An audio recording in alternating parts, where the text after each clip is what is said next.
যে হুসাইন 56 বছর বয়সে নিজের 18 বছরের আলী আকবরের লাশ কাঁধে উঠিয়েছে, সেই বাপের মনে কি হতে পারে? যেই বাপ ছোট ছেলে আলী আকবরের মৃত্যুকে নিজের চোখে শহীদকে দেখেছে, তীরকে দেখেছে, সেই বাপের অবস্থা কি হতে পারে? যেই বাপ ভাতিজান আবুল কাসিমের লাশ দেখেছেন, কাঁধে করেছেন, উঠিয়ে দাফন করেছেন, সেই বাপের সেই চাচার অবস্থা কি হতে পারে? ইমামে হুসাইন 40 জনের বেশি লাশকে কাঁধে করে দাফন করেছেন, পানি নাই। কত কষ্ট! ইমামে হুসাইন যুদ্ধ করতেছেন, এজিদ বাহিনী পারে না, কিন্তু শেষ পর্যন্ত হুসাইন শহীদ হলো কেন? কেন হলো? বেরাদার ইসলাম মুআজ্জাজ সাহাবায়ে কেরাম, হুসাইন যদি লড়াই বন্ধ না করতেন, এজিদ বাহিনীর পক্ষে সম্ভব ছিল না, সম্ভব ছিল না হুসাইনকে পেরে ওঠান। বেরাদার ইসলাম মুআজ্জাজ সাহাবায়ে কেরাম হযরতে হুসাইন রাদিয়াল্লাহু তাআলা আনহু এজিদ বাহিনীকে বলল, এই জিয়াদ, এই সিনান, আজকে হচ্ছে জুমার দিন, আজকে হচ্ছে জুমার দিন, আমি মুসাফির, আমার উপরে জুমা ফরজ নাই, কিন্তু জুমার দিনের জুমার সময়ের সম্মান দেওয়া দরকার। এজিদ বাহিনী বললেন, এখন কিছুক্ষণের জন্য জুমার সময়ের সম্মানের জন্য একটু লড়াইটা বন্ধ রাখো। বেরাদার ইসলাম মুআজ্জাজ সাহাবায়ে কেরাম হযরতে ইমামে হুসাইন রাদিয়াল্লাহু তাআলা আনহু এজিদ বাহিনীদেরকে বললেন, তোমরা যে নানার কলমা পড়েছ, আমিও সেই নানার কলমা পড়েছি। আজকে হচ্ছে পবিত্র জুমার দিন, জুমার সময় সম্মানের জন্য কিছুক্ষণ যুদ্ধকে বন্ধ করা হোক। আমি নামাজ পড়বো, 2 রাকাত নামাজ পড়বো, তোমরাও নামাজ পড়তে পারো, যুদ্ধ বন্ধ করো।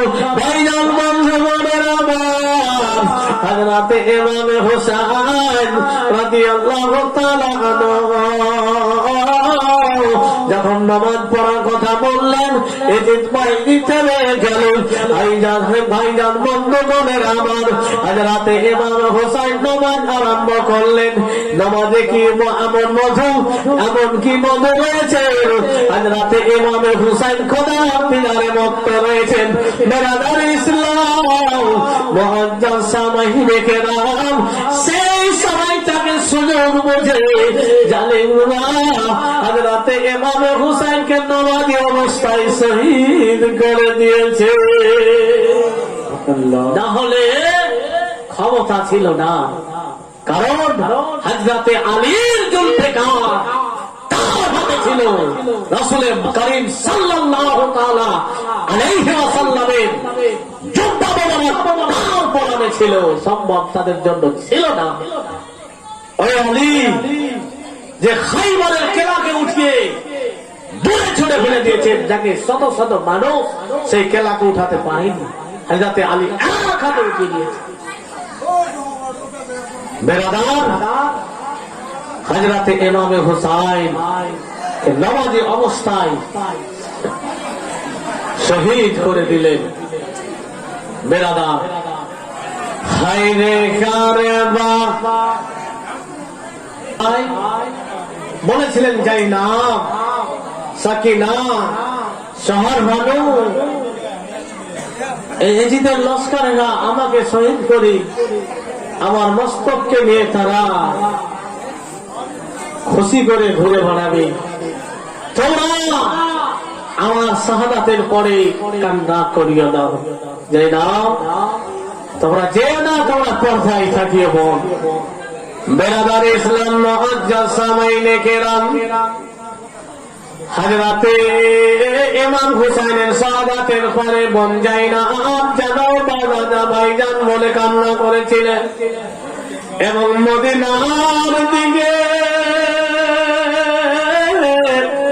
মুখ করে হযরতে যায়নাব বলেছিলেন, ইয়া মুহাম্মাদ নানা জান, নানা জান, যাদেরকে না খাইয়ে তুমি খাওনি, যাদেরকে না দেখে তুমি ঘুমাওনি, যাদেরকে খুশি না করে তুমি খুশি হওনি, নানা গো আজকে সেই নাসা তোমার নাতি হোসাইনকে শহীদ করে দিয়েছে গো নানা।